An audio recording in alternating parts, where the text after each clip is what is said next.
saya Margareta Cynthia Dewi Jari, biasa dipanggil Cita. Asal sekolah saya dari SMP Negeri 1 Tanjung Bunga. Pada kesempatan kali ini, saya akan membawakan sebuah cerita yang berjudul Kisah Hidup Popong dan Barek. Teman-teman penasaran sama ceritanya? Yuk kita simak sama-sama. Pada zaman dahulu kala, di sebuah desa, hiduplah sepasang suami istri yang bernama Demon dan Bunga. Mereka dikaruniai 2 orang anak yang bernama Popong dan Barek. Kehidupan mereka sangatlah berkekurangan. Pada suatu malam, ketika makan malam bersama, terlintas di pikiran Demon untuk membicarakan sesuatu kepada istrinya. Ia pun menyuruh Popong dan Barek untuk segera tidur. Popong, Barek, ayo segera tidur. Popong dan Barek pun bergegas dari tempat duduk untuk tidur. Lalu Demon berbicara kepada istrinya. Bunga, aku tidak sanggup lagi membiayai kehidupan kita. Apalagi Popong dan Barek. Mereka itu penambah bebanku saja. Ternyata teman-teman, istrinya pun ingin mengatakan hal yang sama. Di akhir perbincangan, mereka memutuskan untuk membuang Popong dan Barek di dalam hutan. Tanpa disengaja, Popong yang belum tertidur mendengar perbincangan itu. Keesokan harinya, Demon mengajak Popong dan Barek untuk pergi mencari kayu bakar di hutan. Popong, Barek, mari kita mencari kayu bakar di hutan. Mendengar ajakan sang ayah, Popong teringat akan perbincangan kedua orang tuanya semalam. Ia pun segera mengumpulkan banyak sekali batu kerikil. Dan sepanjang perjalanan, ia meletakkan batu-batu kerikil yang dibawanya. Lalu, tibalah mereka di sebuah hutan. Popong dan Barek pun mulai sibuk mencari-cari kayu bakar. Ternyata, kedua orang tua mereka sudah pergi meninggalkan mereka. Setelah berjam-jam kemudian, Popong mengajak adiknya Barek untuk pulang. Barek, mari kita pulang. Barek pun bertanya, di mana ayah dan ibu? Khawatir adiknya merasa takut, Popong pun menjawab, Ayah dan ibu sudah pulang lebih dulu. Jadi kita pulang mengikuti arah batu-batu kerikil ini.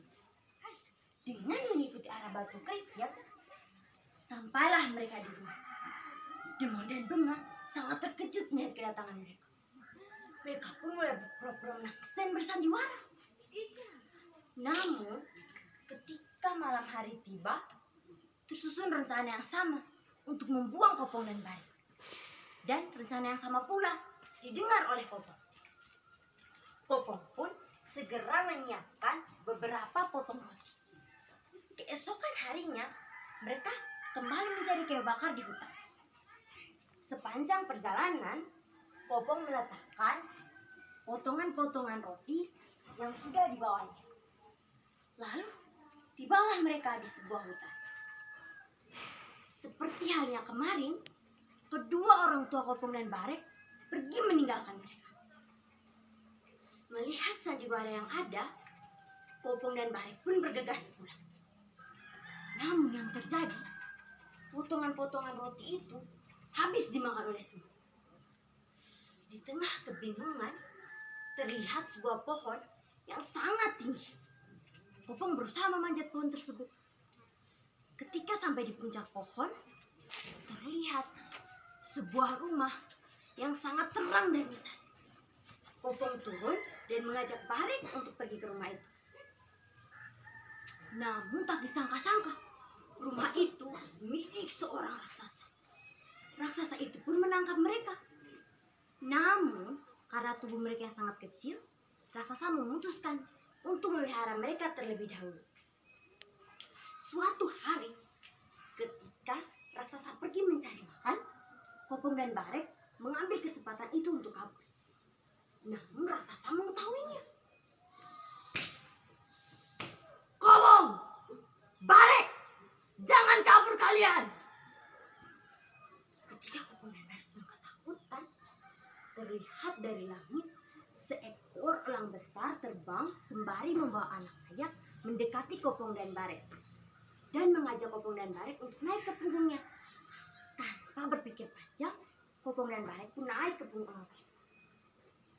Elang itu pun terbang dan membawa Kopong dan Barek sampai di sebuah kerajaan. Lalu elang itu memberikan anak ayam yang dibawanya kepada Kopong. Ternyata teman-teman, kerajaan yang didatangi Kopong dan Barek dipimpin oleh seorang raja yang sangat baik hati. Raja itu pun mengajak Kopong dan Barek untuk tinggal bersama di kerajaan. Bertahun-tahun pun berlalu. Sekarang Kopong dan Barek sudah dewasa. Anak ayam yang diberikan oleh elang sudah menjadi ayam jantan yang sangat baik. Suatu hari, karena umur raja yang sudah tua, ia memutuskan untuk melakukan sayembara sabung ayam. Dan siapa yang menjadi pemenangnya akan diangkat menjadi raja baru di kerajaan itu. Mendengar hal itu, Kopong pun mengikuti sayembara itu.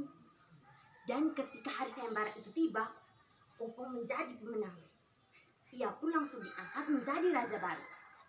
Setelah bertahun-tahun menjadi raja, Kopong teringat akan kedua orang tuanya yang ada di desa. Ia pun mengajak adiknya Barek dan beberapa pengawal untuk pergi ke desa. Ketika sampai di desa, ia mengajak kedua orang tuanya untuk tinggal bersama di kerajaan. Pada akhirnya, mereka hidup bahagia bersama di kerajaan. Pesan moral yang kita dapatkan dari cerita ini adalah kita harus menyayangi saudara kita seperti halnya Kopong dan Barek. Sampai di sini dulu ya ceritanya. Terima kasih.